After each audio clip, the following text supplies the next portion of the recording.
told her no. And at the time, I wasn't really thinking about who my audience is. And afterwards, I thought, of course, they're going to understand why I don't want a PowerPoint presentation. Because to me, there's nothing like holding a photograph in your hand and looking at it and really experiencing it. And PowerPoint is fine, but not for the message that I like to give to people. So I've met you all, but I'm Stephanie Kelly, and I'm the Executive Director for the Samaritans here on the Cape and Islands. And one of the things that people get a little confused about, they think that we are all like chapters of a big organization. We all operate under the same principles, but we're all autonomous. We all have our own boards of directors. We all have our own funding sources. So we're the Boston Samaritans, Fall River, but Cape and Islands, this is a kind of little entity all our own, which of course makes sense because it is the Cape and Islands, and we are quite unique and quite different from the larger cities, I think. So I thought what I would do, obviously, is talk about the history, because I can't imagine that there's anyone here that doesn't want to talk about the history of our organization. But I also want to tell you a little bit about the programming that we do, because I think sometimes people assume that we do one thing, and that's answer crisis lines. And we do a lot more than that, but it just kind of flies under the radar, as people don't always hear about it. And then the last thing I wanted to do was just kind of give you a little bit of an idea of what we're looking at for the future and how we can address people's needs a little bit better moving forward. Things change and we have to change with them. So what I usually like to do is I like to start with a quote that I think really kind of verbalizes what we do and what our principles are at the Samaritans. And it says, it's by Dr. Rachel Remen, and she says, the most basic and powerful way to connect to another person is to listen. You just listen. Perhaps the most important thing we ever give each other is our attention, and especially if it's given from the heart. When people are talking, there's no need to do anything but receive them. Just take them in, listen to what they're saying, and care about it. And I think a lot of times people get very confused about what we do. They think of us as these, mystical beings that have all the right answers and we know just the right thing to say. And we are people just like you. The beauty about what we do is that it's not about fixing. It's not about finding a resolution. It's about listening to people who are very often not heard, and they're lonely and they're isolated, and they don't want you to fix it. They just want you to listen and care about them and be with them in that minute when they're in pain. So that's what we do. And how we got started was, I'm sorry, some of you probably have heard this story, and like I was saying, some of the history you probably know better than I do. But we started originally in 1953. And this gentleman, I have some pictures here. This gentleman is Dr. Chad Vera, and he was an Anglican priest in London. And the story goes that there was a young woman in his congregation who died by suicide. She had watched her mother slowly die from, I think, uterine cancer. And it was a very painful death. And she was a very young girl, 14 years old. And the next year, she had her period, and she thought, oh my God, there's something wrong with me and I'm going to die. And she didn't have anyone, she felt like there was no one that she could talk to about it. And she ended up choosing to die by suicide because she had no one to talk to. And it had obviously a profound effect on the congregation. And Dr. Vera, who had just graduated, he just gotten his doctorate degree, I think, and he himself will claim that he kind of was a know-it-all at that point in time. He arranged to have parishioners come in and meet with him one-on-one. And one of the other members of the congregation came to him and said, we'd really like to help you. What can we do to help you with this? And he actually says, in his mind, he was thinking, well, of course, there's nothing you can do. You're a useless amateur. Luckily, those actual words didn't come out of his mouth, but in his mind, he was thinking this. You don't know the answers I do because I have my doctorate and I just graduated and I know everything. So he said, but I can't tell them that, so I'm going to have them serve tea and scones or whatever they and probably cigarettes because they smoked a lot back then. And they'll keep the people occupied while I meet with them one at a time. And what he found after about the second meeting with an individual was when he came out, the only people that were left were what I call the tea ladies. And he said, you know, what happened? Hi. Are you? That's okay, we're just doing some history. And so he asked them what had happened, where is everybody? And they said, you know, the people came in and they talked and we listened and they felt better and they left. And I know what you're thinking, well, that's the simplest thing, you know, that I've ever heard. Of course, that's what happened. But Chad, it was like a light bulb went off and he thought, wow, you know, I'm approaching this completely wrong. And so he coined this idea called befriending. And befriending is the cornerstone of everything that Samaritans do. And it's a very simple thing. It's just listening with respect and without judgment, and without trying to fix it or come up with resolutions. And it's brilliant. And it hasn't changed in a lot of years. And it works. And it's very simple. And sometimes it's something that I find as life goes on, in this day and time, a lot less people really have the opportunity or know that they're not listening, that they're really listening. I think how many times you've said to someone, I've had the worst day, I can't tell you. And what do they do? Oh, if you think you've had a bad day, let me tell you. Or they say, you know what you need to do? You should go to yoga on the beach in the sun, that'll make it all better. You know, so they're just not really hearing you, and they're not really being with you in that moment. So if you fast forward, that was in the early 50s when Chad started the organization. And then we come up with Monica Dickens, who many of you may know. She was, I guess, quite the figure around the canal, but she was the great-granddaughter of Charles Dickens, the author. And she was a budding author out in London at the same, you know, in the early 70s. And she went to Chad Vera and she said, you know, I really want to do an article about the Samaritans. And I always love this because I would have never thought of this. I do now. He said, you know, if you really want to understand the Samaritans, you should train to become a Samaritan volunteer. Brilliant. Because he ended up with another volunteer. And he ended up with a person who, for her entire life, being a Samaritan was part of her being after that. She married an American, and she came here in the really early 70s, I think. And they were in Boston. And she founded the Boston Samaritans, and that was in 1974, and that was the first branch of the organization here in the United States. So they were there for a couple of years, and they decided to retire here to the Cape. And what they found was that she spent more time driving back and forth from the Cape and spending more time in Boston than she did on the Cape. And then, of course, the other thing that they found was probably something that I'm sure you all know. The Cape is a beautiful place. It's a place people can't wait to get to vacation. It can also be very isolating in the wintertime. It is very unique. And there was a definite need for a center here on the Cape Islands, a suicide crisis line center. So she decided to start one, and that's the one that started in Falmouth. That's where I work. We started in 1977. And so we've been there since 1977. If you fast forward a couple more years, well, I have this great picture. I love this picture. This is Monica Dickens, and she's reading A Christmas Carol to her nieces and nephews. And here's a woman who heard it from her father, who heard it from Charles Dickens. So I think it's very unique that she, the way that she must have been able to present that. And I think that that's a great thing. So this, you can tell by these really incredibly great 70s outfits. This is in front of the St. Barnabas Church down in Falmouth. That's where her first location was. And that was, like I said, in 1977. And this picture of Chad Barrett, which I think is kind of neat, he was the first person, when we got the first call in Falmouth, he called from England, and he was the first one, and that was right before he died, back in the 1990s. But what I've come to find out about Monica is that, so I've been told, she would be in her yellow slicker out on the canal if somebody was in distress, if somebody was on the bridge.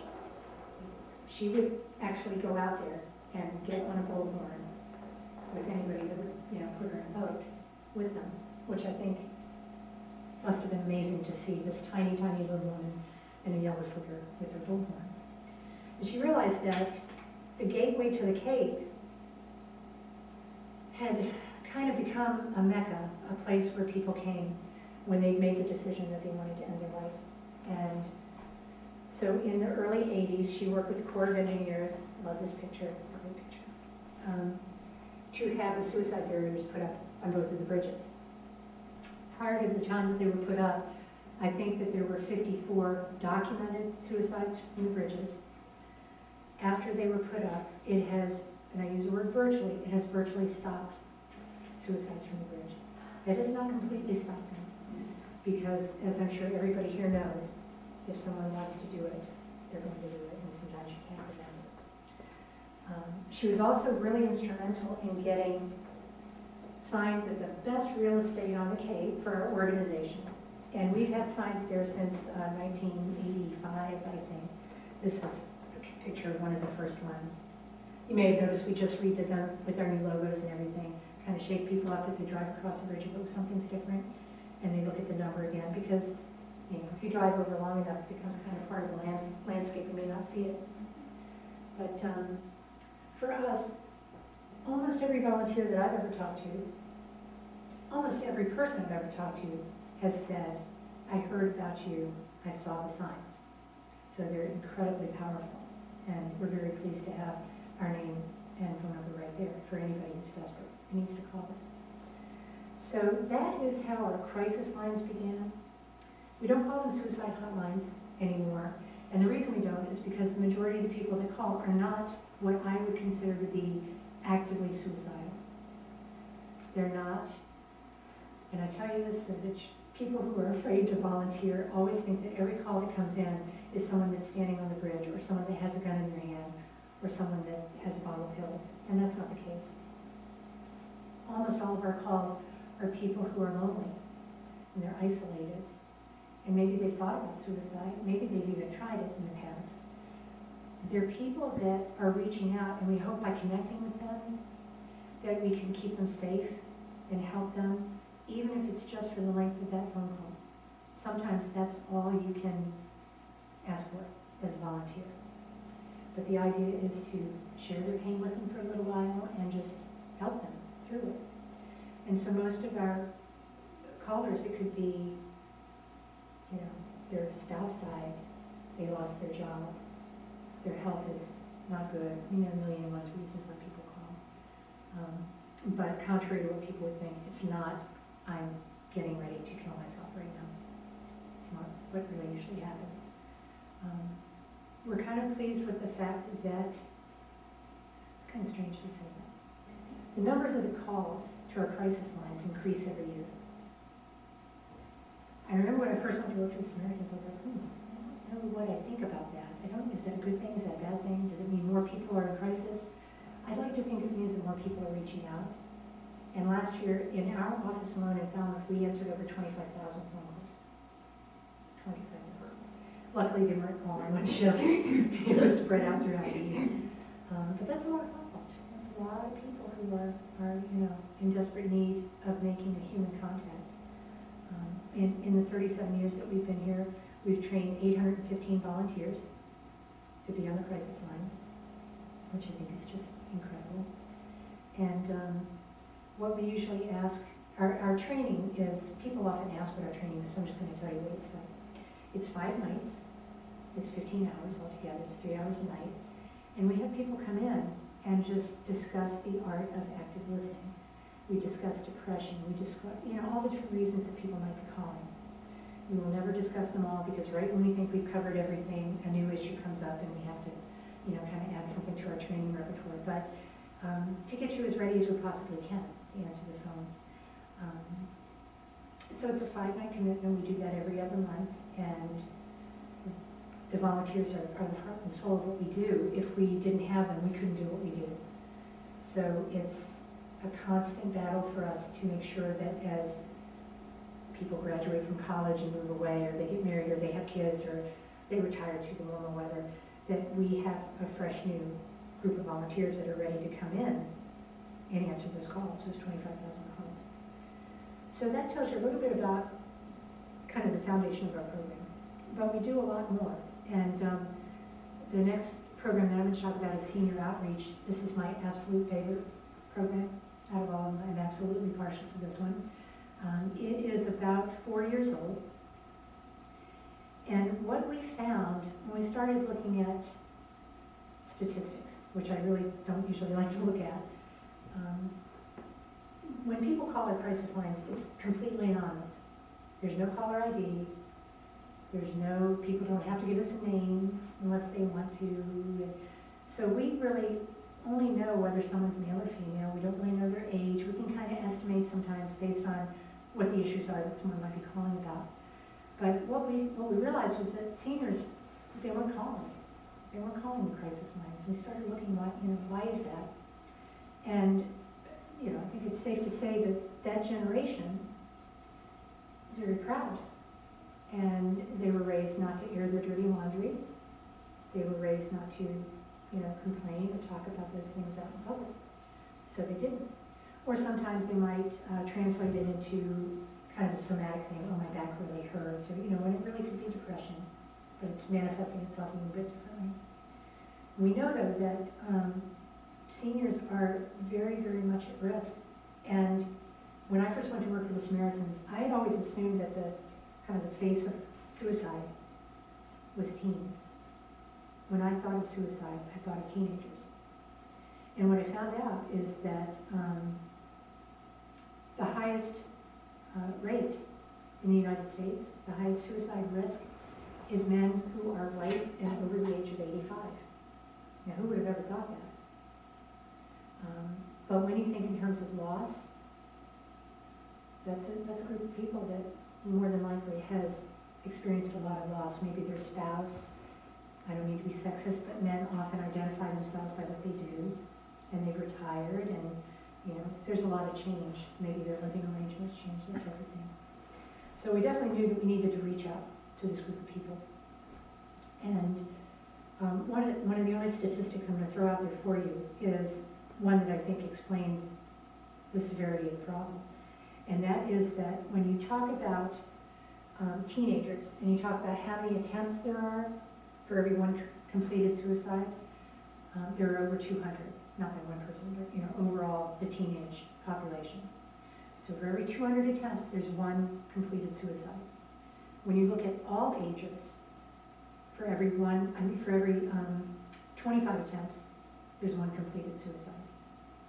But when you look at seniors, that term is defined differently depending on where you are, but say people 65 and older, for every 4 attempts, there's one completed suicide.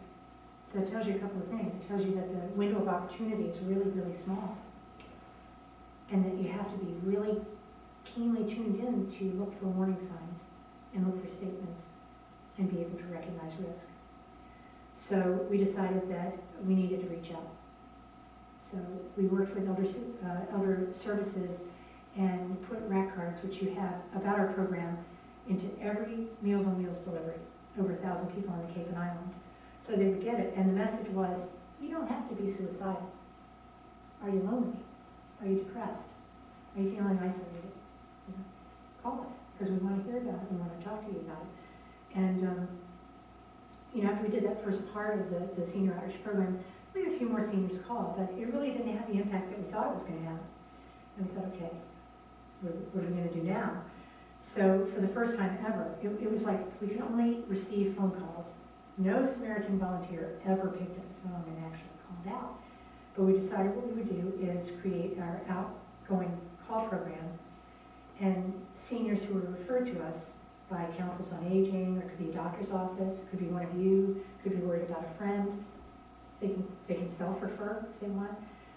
I would match them up with a volunteer, and that volunteer will call and connect with that senior once, twice a week. And again, it sounds so simple. It's such a simple program, but it really, really works. It gives that person a forum, a safe forum that they don't have anywhere else in their life. And a really good example of how it works is I have a great volunteer, and he calls the senior every Thursday. They have a schedule. And for 2 weeks, he couldn't get her on the phone. He called me up, he said, I'm really worried. I can't get Mary on the phone. And I said, well, let me call the Council on Aging that had referred her to us. Let me see if they know anything that's going on. So I called, and they said, oh, Mary's here right now. She's having a lobster roll. She's having a great time. She had been very, very involved with all the social stuff that was going on at the Council on Aging. So I was like, okay, that's good. So I called him and told him that. And then a couple weeks later, he called me again. And he said, I'm really worried about Mary, because Mary told me a couple of things. She said she thought her family would be better off if she wasn't alive, and that she couldn't find any reason for staying alive. And I thought, well, that's an incredibly large red flag. So I called the Council on Aging again, and I said, we're really worried. Mary's really, really depressed. It's not Mary. Mary comes to all of our functions. She laughs, she talks, she jokes, she's got friends. Not Mary. And that's when it dawned on me that the program really did work, because Mary put that face on for the Council on Aging. She revealed a different part of herself, a part that was in a lot more pain, to the volunteer, because she felt safe with him and knew that she could do that. Gave her an outlet, and I really think that I'd like to believe that him calling her and allowing her to do that may have kept her alive when she was going through that really, really rough patch. So it really does work. It's a great program. And the third piece of what we did, last year we decided that it still wasn't enough. We have to do more. We have to reach out and talk to people about what's going on with the older population. I mean, we're not getting any younger here on the Cape. Anybody notice that? Barnstable County actually, I think, has now got the heading of being the oldest, by population, the oldest county on the entire East Coast, including Florida, aging. Our median age right now, I think, is 49.9. So, it's inevitable that we're going to have more seniors. We're going to have more of an issue around us. So we decided that the last thing we would do is, the latest thing we did with this program was to develop a training. It's a 7-hour training that we do for anyone in the community. We do it for nurses, we do it for community members, social workers, anyone. And the idea is to help them identify people who are, seniors who are at risk, to know the warning signs, how to engage someone, how to use Samaritan ideas of active listening to engage that person, and then help them find the resources they need to get some help. And it's been very, very well received. We've trained probably over 100 people in the last year and a half in that. So that's just a little bit about our senior outreach program. One of the other things we do is our Safe Place program, and that is a support group. Actually, it's 2 support groups. One is in Falmouth and one is in Hyannis. And it is for people who have lost someone to suicide, what we call survivors. There are different estimates on how many people are affected by that, but according to something I read somewhere, it was an average of 5 to 7 people that are intimately affected when one person dies by suicide. So if you calculate that out, it's millions and millions and millions of people. And it's a really unique grief. It's not, all grief is horrible and all loss is horrible. But it's the kind of grief that could be very difficult for a survivor who go to a regular bereavement group and grieve over the loss of their loved one. Because the other people there are more than likely not going to understand. They will have lost their loved one to a car accident or cancer or in some horrible way. But when you lose someone to suicide, you can also get very, very isolated. Your friends want to help. They want to talk to you. They have no idea what to say. If we talk about it, will it make it happen again? I wonder what they did, that their child would die by suicide. My child would never do that. And, as much as we want to think that we think that way, I think there are a lot of people that think that way. Sometimes it's hard for people not to think that way. So we set this program in place, and it's facilitated by people who have lost someone to suicide. It's an open group. Anyone can go. They can go whenever they want. They don't have to go if they don't want to. It's also been a very, very successful program. And we now have it twice a month in Hyannis and twice a month in Falmouth. For a while, we were going over to Nantucket because there was quite a large cluster of suicides over there a few years ago, teen suicides. So we went over there and got a program going and then kind of backed up because it's not that easy to get from Nantucket, we all know that. And they have their own group that they do over there now. Kind of the second portion of that is what we call our care package. I'll just pass that around so you guys can take a look at it. We found that some people, it takes them a long time to be ready to go to a support group when they've lost someone to suicide. Sometimes people are never ready to go to a support group. But we wanted to be sure that they had the resources they needed. So we created this project where we really researched the best books that we could find, online resources. We put all that together with Samaritan brochures and a journal so people can journal, and kind of sometimes that helps them with their healing. A picture frame so they can remember their loved one.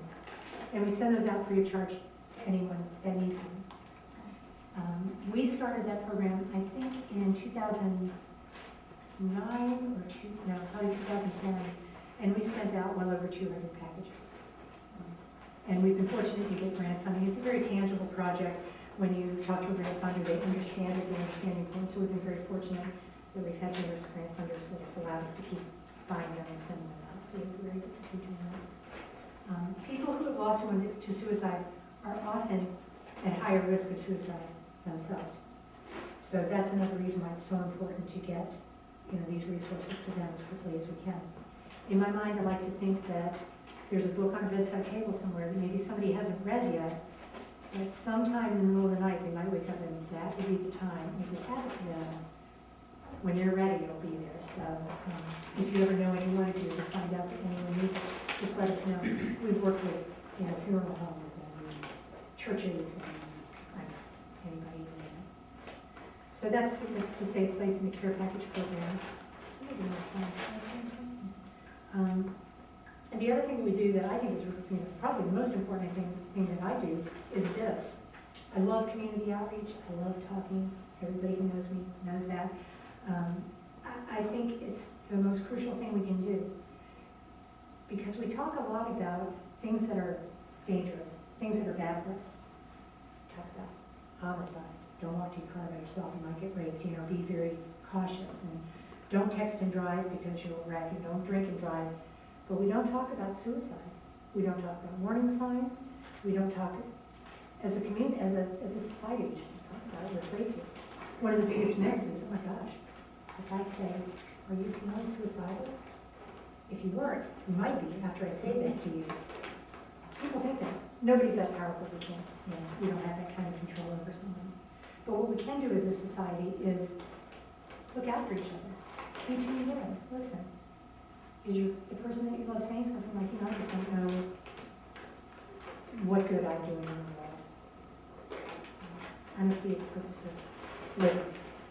Or it could be something as simple as, hey, Diane, I'm going to give you my collection of things. You start giving things away. Very, very red flag sign.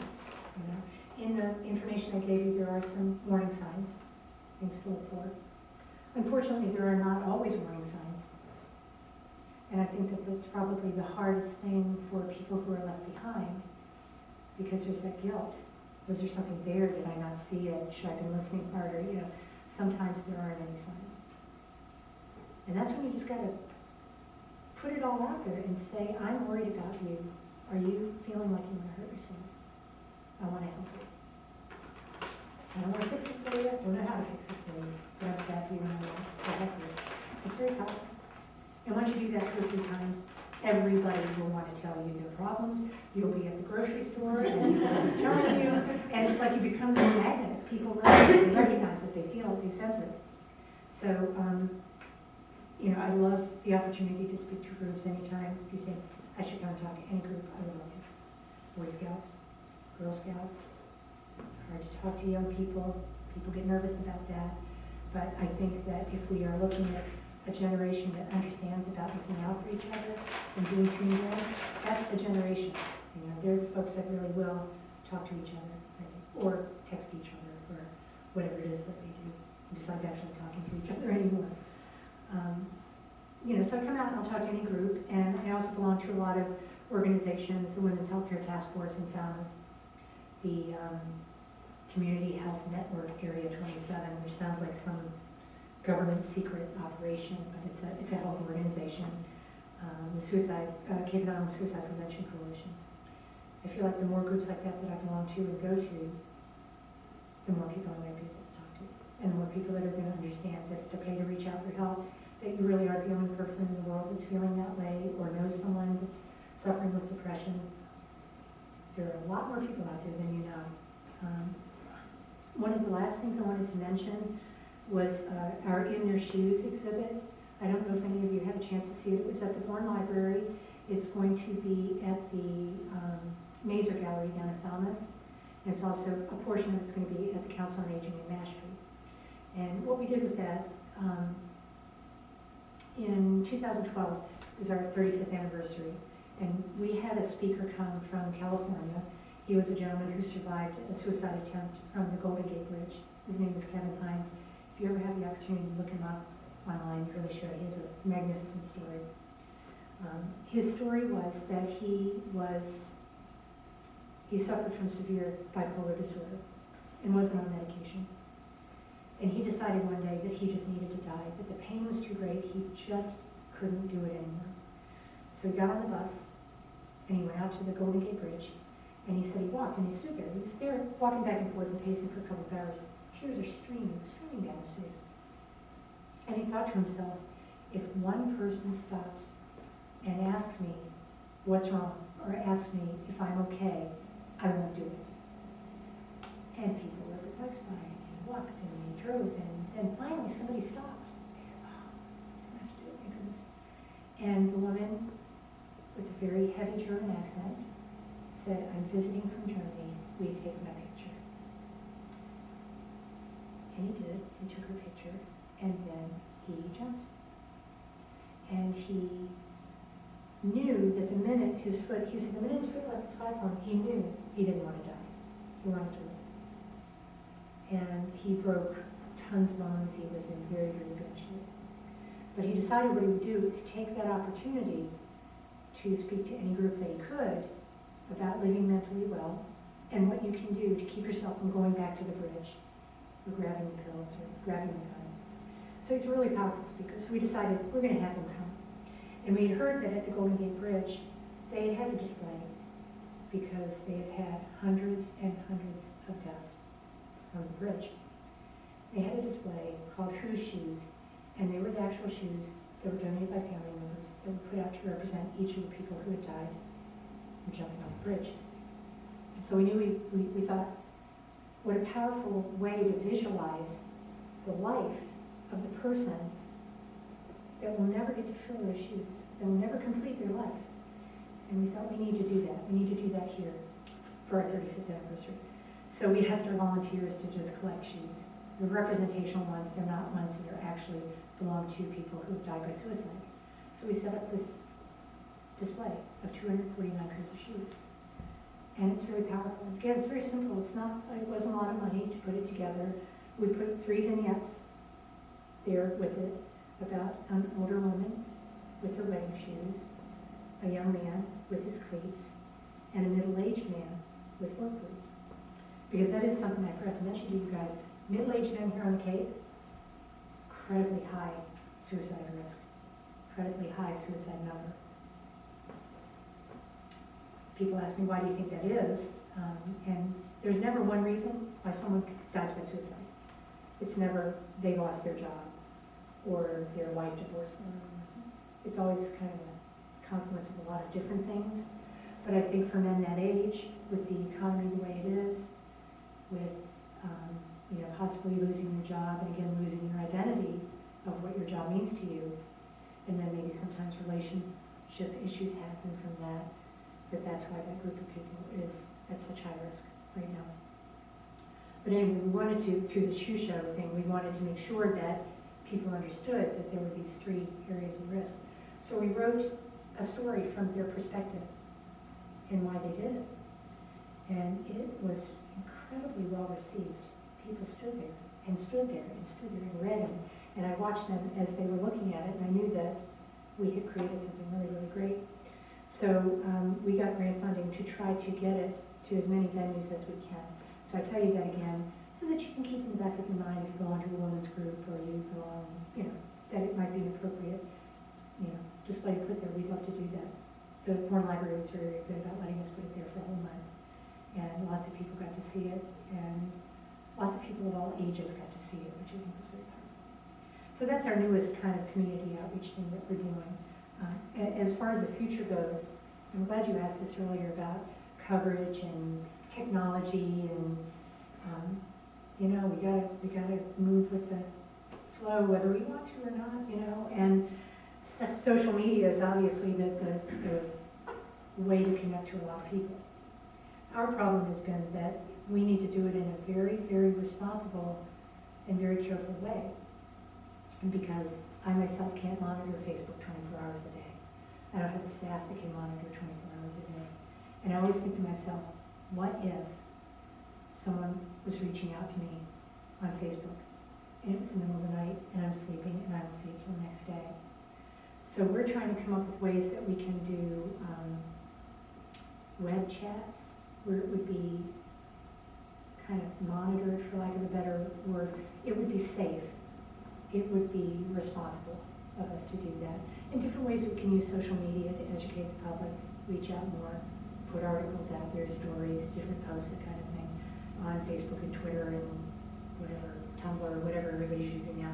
So that's one of our biggest goals this year, is to kind of come up with a plan that will work to get to people who are not going to pick up the phone and call us, and who are not going to be referred to the senior outreach program, and who are not going to come out to a community event.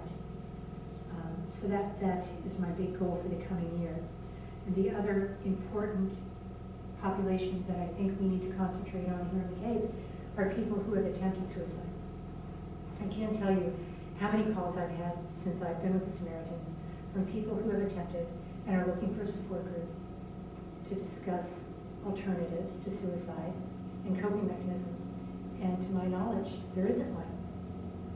There are groups that meet with clinicians, and there are groups that meet maybe with some of the mental hospitals and that type of thing, but no peer-to-peer group like our Safe Place group, where you have a facilitator who has experienced what you're experiencing that actually runs the group, and people share and get strength from each other. So that's the other program that I hope to build this year. My board is a little nervous about it. It's kind of a scary topic. I think it's very needed on the Cape. So that's hopefully what we are going to do. And then our last thing that we are really working on is volunteer coverage. As the years have gone by, we have less and less overnight coverage. Our shifts run all day long, and we have 8 in the morning till 10:30 at night covered. No worries, everybody is covered during that time. But from 10:30 at night until 8 in the morning, there are oftentimes we don't have anyone. And so we are working on developing the technology, it's already there, learning how to use it, so that we can make sure that there are certain volunteers that might be able to take calls at home. And we would be able to provide people with what they need. So in the meantime, I'm out always trying to recruit new volunteers and people who are night owls that might want to stay up, that type of thing. So that's it. That's it in a nutshell. I think that I've covered everything, probably not. But the one thing I'm going to point out that I'm sure all of you know about is that Monica Dickens has that wonderful, wonderful monument that's at the Overlook, the Belmont Overlook.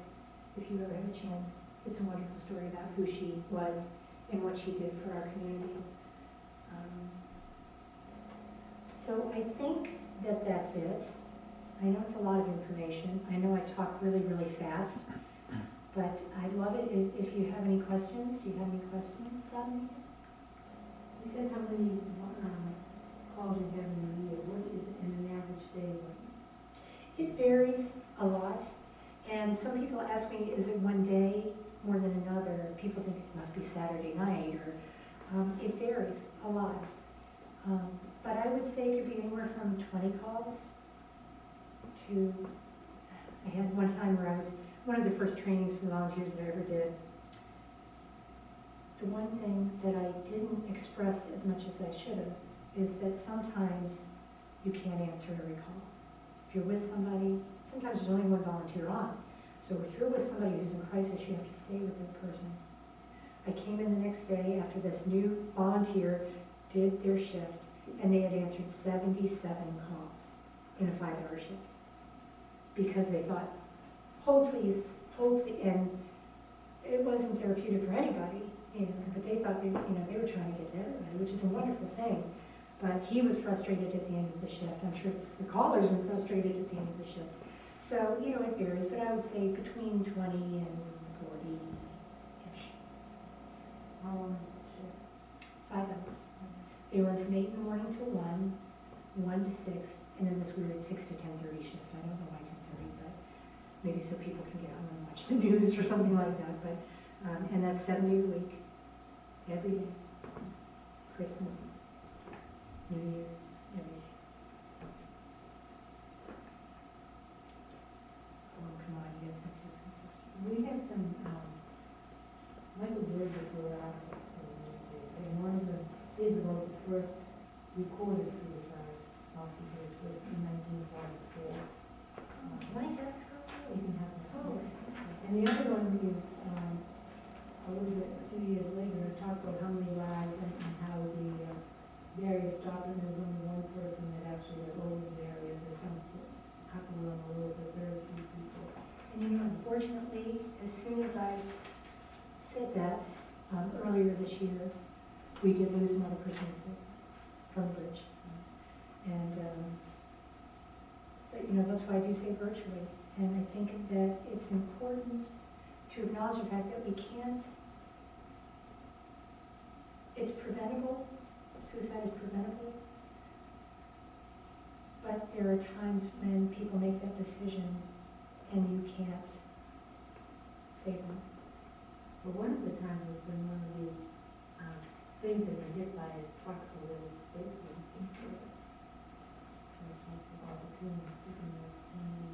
I've heard so many stories from people that, I heard one yesterday that, it wasn't one of our callers, so I can tell you about that. It was a volunteer that said that they knew someone that their daughter was a teenage daughter, had been very, very depressed and were really, really worried about her. And so they stayed with her, mother and father stayed with her, never left her alone. She seemed to be getting a little bit better. They had to take care of some errands. They left her alone for half an hour. And as soon as they left, she put her plan in place and died. So it always kind of brings it home to me, the fact that there are people who are formulating that plan and they're just waiting for the opportunity to execute it, like the person who noticed that the gap was in the suicide barrier. But they never put them at the Golden Gate. We were talking about that, and I think it's been an ongoing battle because they know they have Coast Guard boats that just travel under the bridge, waiting for people to jump all day, every day. But they can't put the barrier up for, I don't know why. We were talking, maybe it's aesthetics, maybe it's engineering, I don't know. But we're very fortunate that we were able to have that done here. How can you say it's preventable? I think that by talking like this, by recognizing it and being open, if people know that they can ask for help and it's okay, more people will, and then they won't act on it. But for example, a teenage girl, her parents were fully aware and probably handed a lifeline to her, and yet she still just waited for that opportunity. And sometimes you can't save someone. Like I said, sometimes you can't save them. But I do think that the majority, I think the majority of them are preventable. Maybe there are times when there are no signs, like we said before. I've talked to a lot of people that have said, I saw nothing. She was a straight-A student. She had friends. She, just all these things. And you wonder, how could there have been no signs? But sometimes I think people who are dealing with some type of mental illness or depression, it's one of the coping mechanisms they have is to be able to hide this so well But maybe if the parents had been, I don't know, what if they had been in a talk like this, and we talked about warning signs? And maybe there was one. Or maybe at the very least they heard, one of the things you really need to never do, or one of the things you need to be aware of, is that a lot of times people who look like they're getting better, that's the most dangerous time for them. The most dangerous time, somebody's say they go into a psychiatric hospital, and they come out, feeling better, you're thinking, oh, this is great. It's the most dangerous time. And there are a lot of different theories about that. My personal thought on it is that when you are thinking about suicide, and you're thinking about it, somebody told me it's like a bullet ricocheting in your brain. It's ricocheting. And if you don't let it out, eventually when you finally make that decision, it's a relief to you. And that's why they seem happier. Maybe they are feeling a little stronger and able to act out the plan that they've been thinking. Does that make sense? Absolutely. People always ask me, every time, oh, it must be, what's the highest suicide rate time of the year? What do you think it would be? The holidays. That's what everybody says. And this was another thing I didn't know until I came to work at the Samaritans. It's the month of May. Really? Yeah, it's the month of May. People who are, and again, there are different theories about this, but what I've heard and what I do believe is that people who are very, very depressed, let's face it, we are all, in the wintertime, I don't know about you guys, I kind of hibernate, I don't have any energy, I can't put my pajamas on, but in the spring, we start to get more energetic, we're getting happier, we're getting outside. Think about if you were still that person that couldn't get out of your pajamas and couldn't get out of bed, how different it becomes so blatantly aware to you, that obvious to you that you're so different from that person. These other people have hope, they're seeing, they're good at the future, and you're not. And they think sometimes that's why people act on a plan. That's why May is a very difficult time. Some people say, again, that it's just a time where people become more energetic, and they're able to actually act on a plan that they've been thinking about for quite some time. So, again, it's very hard to rationalize. We all want to, it would be a lot easier if we understood, if we could say, oh, she lost her job, and then she died. But it's never that simple. It's very, very complicated. Do you have any idea how much of it is a physical disease and how much of it is situational? I think that it would be safe to say that the majority of people that we deal with, people that we get calls from, are suffering from pretty significant depression. And sometimes it's situational or reactional depression, but a lot of times it's not. A lot of times it is a physical illness. It's a chemical imbalance. It's whatever. There are a lot of ideas about, what the physical reasons for mental illness are. But I think a lot of times it's about mental illness. It's about a physical issue. Not everybody that dies by suicide has depression. But I think a lot of people who have depression think about suicide. An analogy that I use to try to sometimes wrap my own mind around how people must be feeling is if you think about someone standing on a cliff, and for whatever reason there's a stove there, I don't know why, it's a cliff with a stove, and they've got their hand on the stove and their hand is burning, burning, burning, and the only way that they can stop that pain is to jump off the cliff. They just want the pain to stop. It's not about dying. It's not about saying I want to die. It's about saying I can't stand the pain I'm in anymore. So they jump. But they haven't thought about what happens when they get to the bottom of that cliff. So a lot of people think it's about dying, but it's about just being in such pain, whether it's emotional or physical or both, that they just want the pain to end. And they see no other alternative other than to end their life to make it end. And to me, that's why this is so important, and that's how we can prevent it sometimes, because if somebody would just reach out, just a little bit, maybe we could give them, and, just something else to think about, even for just that second, just to kind of snap somebody out of it, just for a minute, or give them a reason to reconsider, or give them other ideas or alternatives or coping mechanisms. So I do think that the more we talk about it, the more people we can help. And awful quiet, taking it on. Am I right on time? Am I taking off?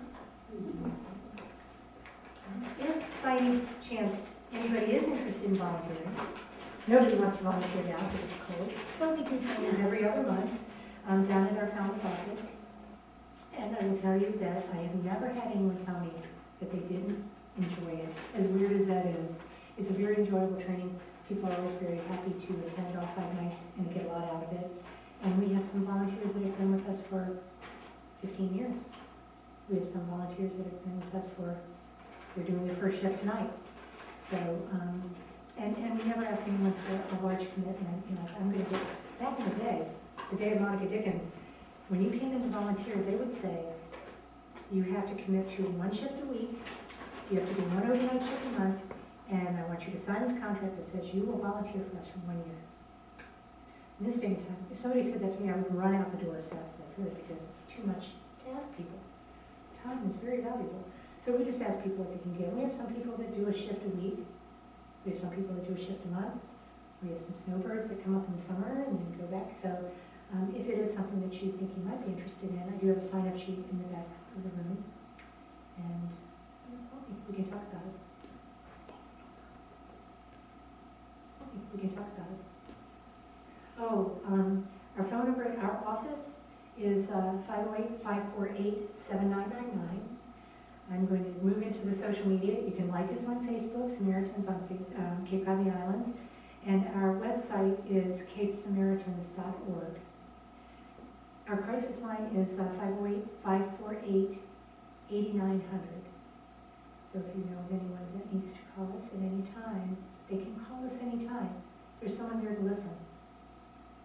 What happens when they call in the evening, though? Is there an message? Oh, as of today, thank goodness. I had the phone guy there all day today. There is a message that says, let me back up and tell you something kind of interesting. When I first went to work for the Samaritans, I thought I was like Chad Barrow. I have all the answers, I know everything. No one would want to call and hear a phone ring. If the volunteer is on a crisis line and can't leave that call, wouldn't it be better to have a message that says the volunteer is here, they're on another call, we really want to talk to you, but we don't, whatever the message was. So I thought, we'll put a message on. Everybody hated it. Everybody did. The volunteers didn't like it because it only gave them a certain amount of time. When they're on the phone with someone who's in crisis and they're telling you their deepest, darkest, it's very difficult to say, can you hold on just a minute? You got to time it right. You got to, I really want to hear what you have to say, but I've got to check this other line. I'll be right back. So they didn't have enough time. So the volunteers didn't like it at all. The callers didn't like it either. Several of the callers called me at the office number and said, I find more hope in a ringing phone thinking that somebody is going to pick it up eventually than I do a message. So I thought, well, there you go. I don't know what. Here I thought I knew what I was talking about. So what we did was today we actually put a message in place that says straight out, because of volunteer shortage, we don't have coverage on our crisis line. We encourage you to call the Boston Samaritans crisis line number, and we give them the Boston Samaritans, because we know that they have coverage 24 hours a day. And of course, if it's an emergency, encourage them to call 911. Is it the best answer? No. My best answer would be to have a person there picking the phone up and talking. But I have fretted over that for a really long time, that there could be this person that's trying to get us in the middle of the night and the phone is ringing, and that's just can't happen.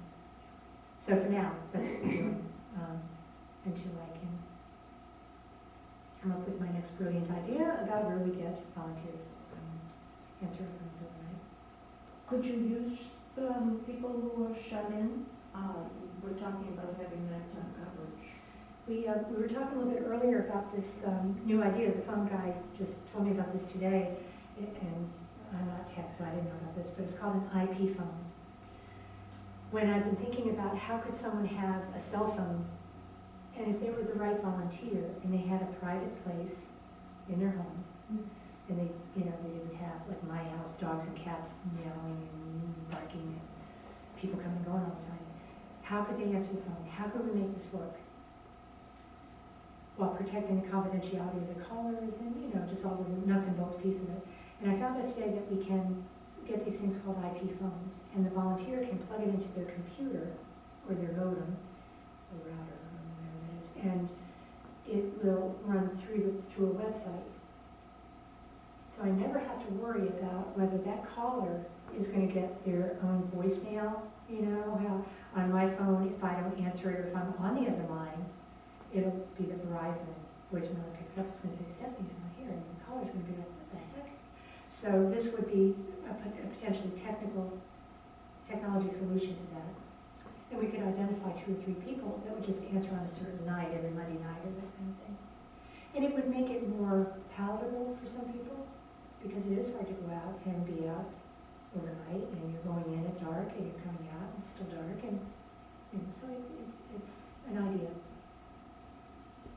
Maybe a combination of that for a couple of nights, and a couple of nights where we can get people to come into the center. So, that's the beauty of the senior outreach program, because we do, the volunteers that call the seniors, you can do that from wherever you want. You can do it from your cell phone, from your home, you don't have to come to the center to do that. So it gives a lot more people the opportunity to volunteer with us and be connected to us. One thing that we have the Trivia Teams, a night out, a fundraiser, Saturday, May 3rd, 2014. You're invited to participate. Bring your team and play and win. Entry fee per team is $200. Only 12 teams from 6 to 10 players. This is due to space limitations. There'll be trophies and prizes, and there are quite a few details. I'll put this on the bulletin board if people want to read the details. But think about it. Think about getting a team together. Maybe we could have a historical society team. Let's see what we can do with that. There's a group of people that would be good at trivia. I think it would be. And next month, we have something very different. We're going to have Sharon, I've forgotten her last name, she's a medium now. She's going to come and talk about, what they do, and also get some information about that. And also, from my understanding, is that she will be also seeing and having feelings about people in the audience, so you might be one of the ones that she might say something to. But that should be that, of course, the second Wednesday in March, and that would be very interesting, very different, something very different than we've had. But everyone that has talked to her, and I do have to tell you a story about her. She was at the Votech when they had the psychic fair, and most of you know Mary Sicchio. She was the archivist down at Falmouth and down at Cape Cod Community College for years, and she does a lot of volunteering for us here. In fact, she's the one that does Hannah Rebecca in our cast of characters. Well, she is retired, so I didn't want to have too much time on her hand, and I needed an interpreter at Howland House, and I said, Mary, think about it. You do characters. We don't need, it's not first person, but it doesn't costume. It'll be sort of similar. So I have to think about it. She went to that fair, and she was talking to Sharon said to her, now, let's see, have you ever thought of historic interpretation? And I got a new interpreter. So I think she's wonderful. So come by and hear her.